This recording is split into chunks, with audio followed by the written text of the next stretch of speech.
Caso número 1. El doctor Torralba. Comenzamos la presentación de casos con uno del que no puede haber duda, ya que pertenece a la historia del siglo de oro español.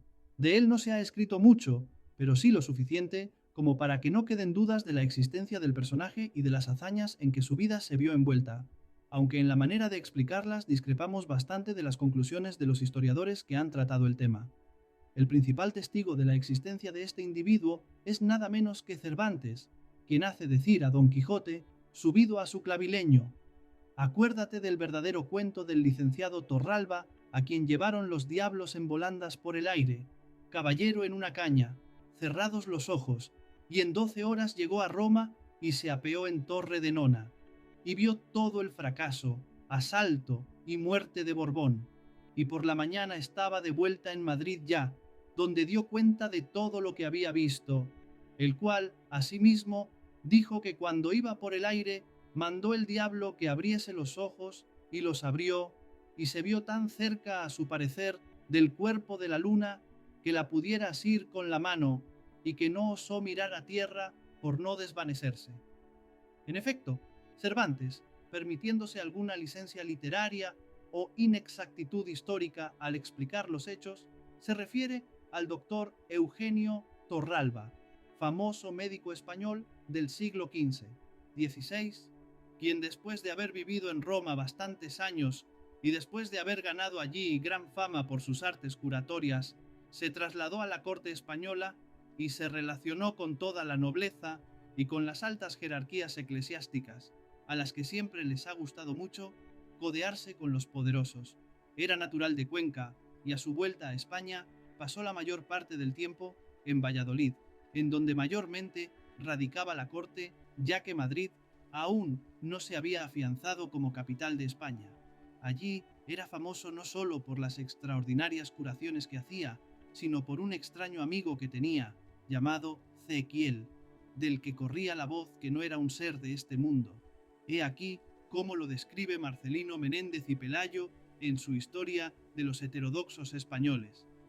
Se le apareció al doctor como Mefistófeles a Fausto, en forma de joven gallardo y blanco de color, vestido de rojo y negro, y le dijo: yo seré tu servidor mientras viva. Desde entonces le visitaba con frecuencia y le hablaba en latín o en italiano, y como espíritu de bien, jamás le aconsejaba cosa contra la fe cristiana ni la moral. Antes le acompañaba a misa y le reprendía mucho todos sus pecados y su avaricia profesional. Le enseñaba los secretos de plantas, hierbas y animales, con los cuales alcanzó Torralba portentosas curaciones.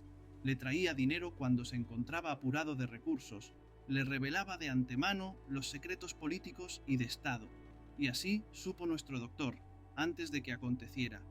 Y se los anunció al cardenal Cisneros, la muerte de don García de Toledo en los Gelbes, y la de don Fernando el Católico, y el encumbramiento del mismo Cisneros a la regencia y la guerra de las comunidades. El cardenal entró en deseos de conocer a Cequiel, que tales cosas predecía, pero como era espíritu tan libre y voluntarioso, Torralba no pudo conseguir de él que se presentase a Fray Francisco Cisneros. Es de notar que ya en el nombre que se atribuía a sí mismo, el misterioso personaje, se da el primer paralelo entre él y los extraterrestres de nuestros días, que de ordinario escogen para sí mismos nombres que se parecen a algún personaje famoso o a algo relacionado con el contactado. En la España del siglo XVI había que estar muy claro en cuanto a ortodoxia y sobre todo en cuanto a carencia de trato alguno con el demonio, ya que la Inquisición amenazaba, y no de broma, con sus santas mazmorras. El nombre Cequiel se parece mucho a uno de los 4 profetas mayores, Ezequiel, y al mismo tiempo recuerda en su desinencia los de los arcángeles, con los que Ezequiel daba la impresión de querer ser relacionado, para huir de toda posible relación con Satanás. La descripción que el doctor Torralba hace de Ezequiel coincide con lo que muchos de los modernos contactos nos dicen de los personajes que los visitan o que los transportan en sus naves. Uno de los rasgos físicos más notables de Ezequiel era el ser muy blanco y muy rubio. cualidades casi normales en los extraterrestres buenos de hoy día, ya que los extraterrestres malos suelen ser descritos mucho más frecuentemente por los contactos como feos, cabezones y de piel oscura o de colores raros. El primer contacto del doctor Torralba con Zequiel fue más bien indirecto, ya que se comunicaba con un fraile de la Orden de Santo Domingo, que vivía en Roma, y al que se le aparecía de ordinario en fechas relacionadas con las fases de la luna. Un buen día, el fraile le preguntó a Zequiel si tendría inconveniente en tomar bajo su protección al doctor Torralba, a quien el dominico le estaba muy agradecido, pues lo había curado de una molesta enfermedad, y Zequiel le contestó que no tendría inconveniente, y desde entonces quedó sellada la amistad que los uniría por toda la vida, por supuesto, durante toda la vida de Torralba, porque Zequiel, a juzgar por sus manifestaciones, continuaría viviendo aún por mucho tiempo después de la muerte de su protegido, lo mismo que había vivido por mucho tiempo antes de que él hubiese nacido. Como ya hemos visto, Torralba, a causa de sus muchos conocimientos de medicina, tenía abiertas todas las puertas de la corte y su fama llegaba hasta el extranjero, de donde venían a curarse con él. En 1525 fue nombrado médico de la corte de Doña Leonor, reina viuda de Portugal, pero su estancia en aquel país duró poco, aunque el tiempo que estuvo hizo maravillas. Y no solo por sus conocimientos en medicina era Torralba famoso, sino por lo mucho que sabía de teología, que por aquellos años alcanzaba en España un gran florecimiento. Gustaba de discutir los tópicos teológicos con distinguidos profesionales, frailes en su mayoría, a pesar de que él era laico y no se había distinguido por sus estudios en esa disciplina. Zequiel instruía al doctor en toda suerte de cosas, y a veces no solo a él, sino a otros amigos que se lo pedían, aunque muy raramente se dejaba ver de ellos.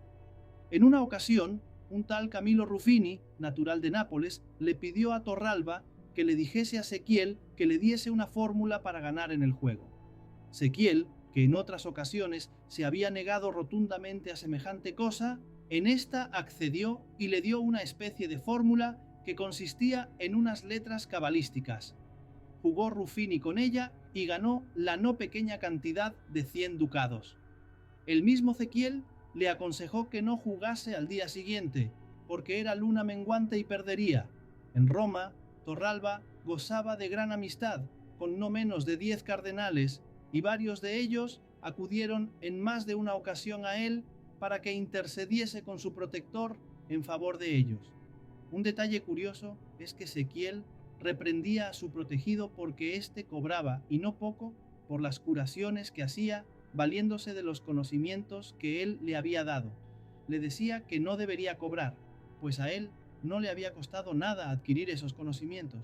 Al mismo tiempo, lo censuraba cuando lo veía triste por falta de dinero.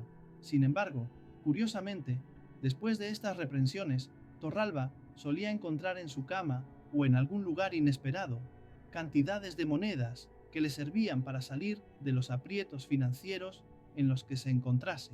Con el paso de los años, la confianza de Torralba en su protector y la superioridad que en él fue desarrollándose lo llevó a mantener menos en secreto sus extrañas relaciones, al mismo tiempo que se atrevía a cosas mayores, sin preocuparle que ello fuese a levantar sospechas en la Inquisición acerca de la identidad de su misterioso amigo. Como nos decía don Marcelino, con frecuencia hacía predicciones de sucesos que luego resultaban exactas.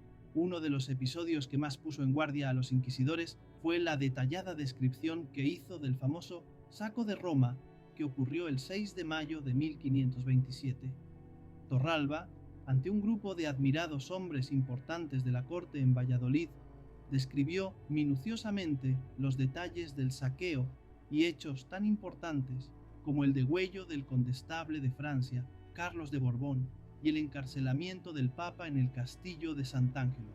Preguntado que cómo lo sabía, dijo con toda tranquilidad que, porque él había estado allí, cuando tras varias semanas llegaron las noticias oficiales a la corte, confirmando todos los detalles que el doctor Torralba había dado, la Inquisición se sintió obligada a llamarlo a declarar. Este fue el inicio de todos sus males. Fue encarcelado y tras 3 años de prisión en los que se preparaba el acta de su proceso, la administración de la justicia era entonces tan lenta y tan mala como en nuestros días. Fue sentenciado a sufrir tormento, volviéndose entonces contra él o abandonándolo todos sus amigos eclesiásticos y de la corte, algunos de los cuales, como el cardenal Volterra y un general de cierta orden religiosa, le habían suplicado en años anteriores que les cediese la protección de Ezequiel, y como vimos, hasta el cardenal Cisneros le había pedido en cierta ocasión que le presentase a Ezequiel, cosa a la que éste se negó. Se ve que conocía mejor que Torralba a los políticos y a los jerarcas eclesiásticos. La manera como el doctor Torralba explicaba sus viajes se asemeja mucho a lo que algunos contactos modernos nos dicen, y muchísimo a lo que leemos de las brujas. En una ocasión, en 1520, estando en Valladolid, le dijo a don Diego de Zúñiga, su gran amigo, otro peje noble, que luego fue el que lo denunció a la Inquisición, que él se iba a ir a Roma por los aires, cabalgando en una caña y guiado por una nube de fuego, cosa que en efecto hizo, ya que al día siguiente de decir esto estaba en Roma. Mucho más interesante fue la descripción de cómo hizo el viaje de ida y vuelta de Valladolid a Roma en 1527. He aquí cómo lo cuenta Menéndez Pelayo. Salieron de Valladolid en punto de las 11, y cuando estaba a orillas del Pisuerga, Ezequiel hizo montar a nuestro médico en un palo muy recio y ñudoso. Le encargó que cerrase los ojos y que no tuviera miedo. Le envolvió en una niebla oscurísima y después de una caminata fatigosa en que el doctor, más muerto que vivo, unas veces creyó que se ahogaba y otras que se quemaba, remanecieron en Torrenona y vieron la muerte del Borbón y todos los horrores del saco. A las 2 o 3 horas estaban de vuelta en Valladolid. Antes de separarse, Ezequiel le dijo al doctor: «Desde ahora deberás creerme cuanto te digo. Sería demasiado largo transcribir todos los pormenores de la vida del doctor Torralba. En los anales de la Inquisición, en donde se narra todo su proceso, hay muchos otros detalles que nos dan derecho a ver en él a un auténtico contacto del siglo XVI. Naturalmente, las circunstancias en que él vivió son las que condicionan su descripción de todo el fenómeno, con ausencia de detalles técnicos de instrumentos, aparatos o vehículos espaciales. En cambio, sí se hace curioso el uso de un palo para cabalgar sobre él, que lógicamente tenía que resultar tan sospechoso para los inquisidores como el uso de fórmulas cabalísticas o la relación con las fases de la luna, y hasta la aparición repentina de un pequeño ser, sucedida a instancia de Ezequiel en Madrid.